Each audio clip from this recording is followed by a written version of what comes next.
Assalamualaikum everyone, welcome to Vocabgram. Daily vocabulary word is repercussion. It was a request by Ibrar Ali and Ibrar, here's your lesson.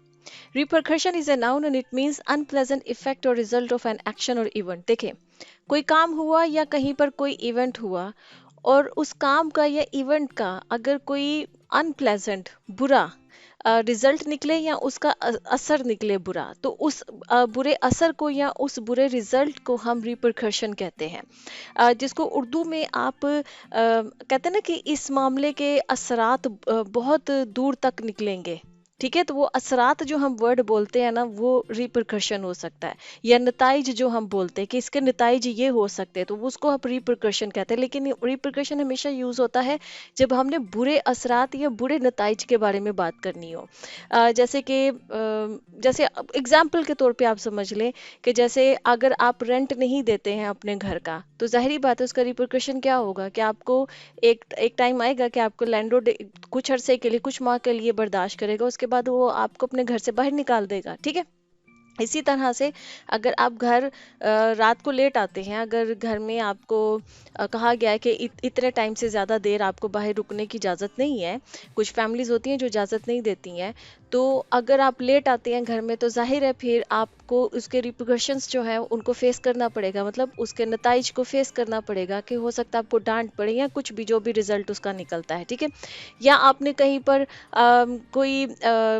कोई भी ऐसा काम जैसे होता है ना कि समटाइम्स लोग कहते हैं ना कि ये जो मामला हुआ है ना इसके बड़े बुरे नताइज निकलेंगे, तो तब आप कह सकते हैं कि इसके जो रिpercussions हैं वो बहुत ही बुरे होंगे, अच्छे नहीं होंगे। ठीक है, तो रिpercussion हम हमेशा यूज करते हैं जब हम किसी चीज के नताइज या असरात के बारे में जैसे कोई गवर्नमेंट ने कोई पॉलिसी नहीं बनाई है, अब आपको लग रहा है या कोई नई स्ट्रेटजी या कोई पॉलिसी आई है और आपको लग रहा है कि इसके असरात जो है ना इस पॉलिसी के वो माशरे के ऊपर अच्छे नहीं निकलेंगे, वो बुरे निकलेंगे, या हमारी इकोनॉमी में के ऊपर अच्छे नहीं निकलेंगे, तो आप ये कह सकते हैं कि the repercussion of this policy is not good. ठीक है, या are not repercussions of this policy are not good. ठीक है, कि वो अच्छे असरात नहीं निकलेंगे या इसका नतीजा अच्छा नहीं होगा। ठीक है, तो हमेशा नतीजे के लिए या असरात के लिए ये वर्ड रिpercussion जो है वो यूज होता है। आई होप कि आपको इसका मतलब समझ में आ गया। Let's see some examples. Our first example is tax increase will have repercussions on new businesses. कि कहीं गवर्नमेंट ने टैक्सेस में इंक्रीज कर दिया है तो उसका जो असर निकलेगा, उसके जो असरात निकलेंगे, जो उसका असर पड़ेगा वो न्यू बिजनेसेस पे पड़ेगा। कि नए बिजनेसेस पे अगर बहुत ज़्यादा टैक्सेस लग जाएं तो जो नए बिजनेसेस होते हैं वो फिर फ्लरिश नहीं कर पाते हैं, वो फिर क्योंकि उनके पास जाहिर बात है कि इतना कैपिटल नहीं होता है कि वो इतना बर्दाश्त कर सकें, तो वो फ्लरिश नहीं कर पाते और फेल हो जाते हैं न्यू बिजनेसेस। तो जो इंक्रीज इन टैक्स है उसके रिpercussion जो है ना वो न्यू बिजनेसेस पे पड़ेगा। ठीक है, बड़े बिजनेसेस तो शायद उसको बर्दाश्त कर लें, लेकिन जो नए बिजनेसेस हैं या छोटे बिजनेस हैं वो शायद वो नहीं बर्दाश्त कर पाएंगे।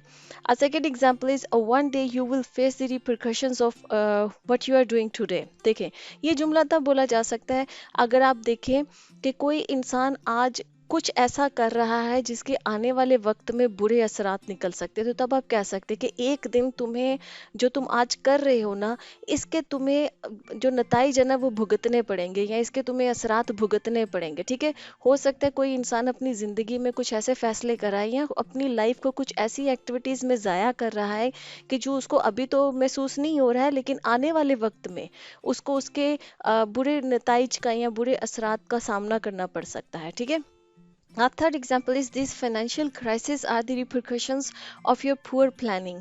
कि ये जो आज हम फाइनेंशियल क्राइसिस में है, कोई कंपनी में कहा जा सकता है, घर के अंदर भी कहा जा सकता है, ये किसी इंसान की पर्सनल लाइफ में भी कहा जा सकता है कि ये जो फाइनेंशियल क्राइसिस है तुम आज गुजर रही हो, कि तुम्हारे पास आज पैसे नहीं है या हमें पैसों की कमी का सामना है, तो ये नतीजा है जो ना तुम्हारी पुअर प्लानिंग का, कि तुमने जो पुअर प्लानिंग की अपनी लाइफ में, कि तुमने प्लान नहीं किया, या किसी कंपनी के अंदर भी पुअर प्लानिंग अगर हो जाए तो एक पॉइंट आता है कि कंपनी फाइनेंशियल क्राइसिस का शिकार हो जाती है। तो अगर उसकी मैनेजमेंट ने पुअर प्लानिंग की है या उनका जो फाइनेंस डिपार्टमेंट उसने पुअर प्लानिंग की है तो उसकी वजह से कहा जा सकता है कि ये फाइनेंशियल क्राइसिस उस पुअर प्लानिंग का नतीजा है या उसकी वजह से ये है।